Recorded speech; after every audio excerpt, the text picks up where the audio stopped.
Assalamualaikum warahmatullahi wabarakatuh.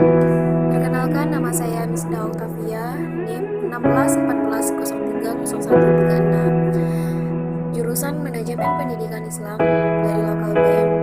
Baiklah, pada kesempatan kali ini saya akan mempresentasikan PowerPoint saya dari kelompok 7 yang berjudul Implementasi Kebijakan Pendidikan. Baiklah, di sini saya akan menjelaskan apa itu implementasi kebijakan. Implementasi kebijakan pada prinsipnya adalah cara agar sebuah kebijakan dapat mencapai tujuannya, tidak lebih dan tidak kurang. Sedangkan konsep implementasi semakin marak dibicarakan seiring dengan banyaknya pakar yang memberikan kontribusi pemikiran tentang implementasi kebijakan sebagai salah satu tahap dari proses kebijakan. Dan beberapa penulis menempatkan tahap implementasi kebijakan pada posisi yang berbeda-beda. Namun, pada prinsipnya, setiap kebijakan publik selalu ditindaklanjuti dengan implementasi kebijakan. Implementasi dianggap sebagai wujud utama dan tahap yang sangat menentukan dalam proses kebijakan. Pandangan tersebut dikuatkan dengan pernyataan Edwards bahwa tanpa implementasi yang efektif, keputusan pembuat kebijakan tidak akan berhasil dilaksanakan.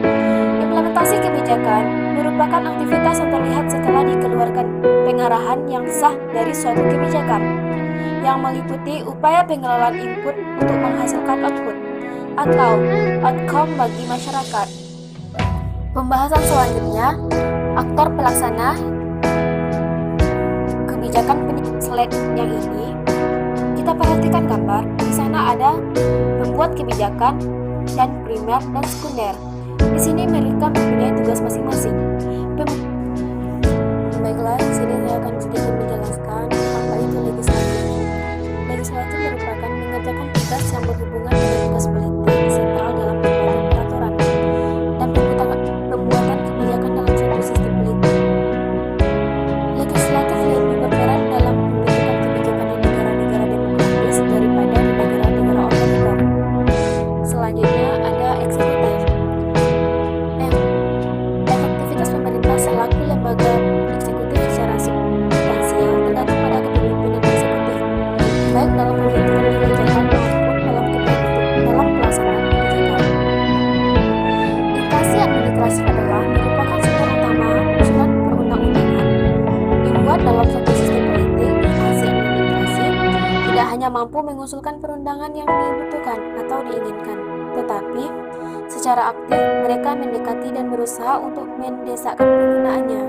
Lembaga peradilan. Tujuan hukum merupakan kekuasaan pengadilan untuk menentukan hukum bagi kegiatan legislatif dan cabang-cabang eksekutif serta mengumumkan pembatalan dan tidak berlakunya bila didapati kegiatan tersebut bertentangan dengan undang-undang. Pembuatan kebijakan. Yang pertama, kelompok kepentingan. Yang kedua, partai politik. Warga negara sebagai individu. Aktor kebijakan publik di Indonesia. Yang pertama di sini ada MPR, Presiden, pemerintah, DPR provinsi, kabupaten atau kota, dan kepala desa. Jadi di sini setelah disusun,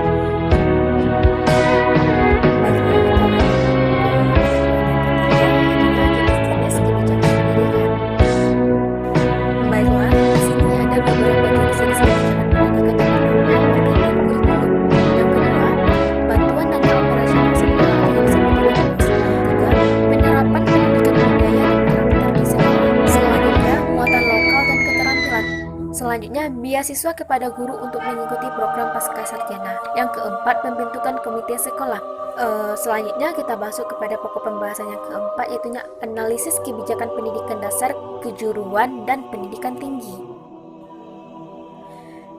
Di sini, Konvensi Hak-Hak Anak menyatakan bahwa setiap di negara dunia diwajibkan melindungi dan melaksanakan hak anak tentang pendidikan dan mewujudkan wajib belajar pendidikan dasar semua secara bebas.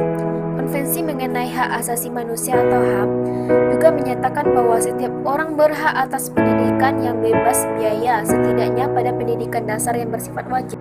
Sedangkan pendidikan menengah merupakan awal dari penguatan dan pengembangan potensi dominan serta peserta didik yang terpotret pada jenjang pendidikan dasar. Dengan demikian, program belajar dan pembelajaran pada jenjang pendidikan menengah harus memperhatikan pengembangan potensi dominan peserta didik, sehingga program belajar pada jenjang pendidikan menengah dapat mendukung suksesnya kehidupan peserta didik, baik pengembangan individu maupun sebagai anggota masyarakat. Analisis kebijakan pendidikan kejuruan. Siklus kebijakan masih diperdebatkan oleh para ilmuwan kebijakan, yaitunya Policy Model dan Shapley Model. Namun siklus berikut masih dianggap paling mudah untuk diterapkan dalam proses kebijakan pendidikan dengan segala kekurangan, yaitu formulasi atau adopsi, implementasi, evaluasi, dan refleksi serta kebijakan. Di sini ada beberapa bagian tentang formulasi atau adopsi kebijakan. Di sini sudah kita bisa lihat bagaimana siklusnya telah dijelaskan dalam panah-panah tersebut. Analisis kebijakan pendidikan tinggi. Kebijakan strategis perlu dirumuskan dalam berbagai aspek, mulai dari kelembagaan, bidang studi, kurikulum, sumber daya, serta pengembangan Kyber University, sebang hingga inovasi teknik dalam menghadapi revolusi ini. Di sini ada 2 poin tentang yang pertama, persiapan sistem pembelajaran yang lebih inovatif di perguruan tinggi seperti penyesuaian kurikulum pembelajaran dan peningkatan kemampuan mahasiswa. Yang kedua, rekonstruksi kebijakan kelembagaan pendidikan tinggi yang adaptif dan responsif terhadap revolusi industri. Yang ketiga, persiapan sumber daya manusia khususnya dosen dan peneliti serta perekayasa yang responsif. Yang keempat, terobosan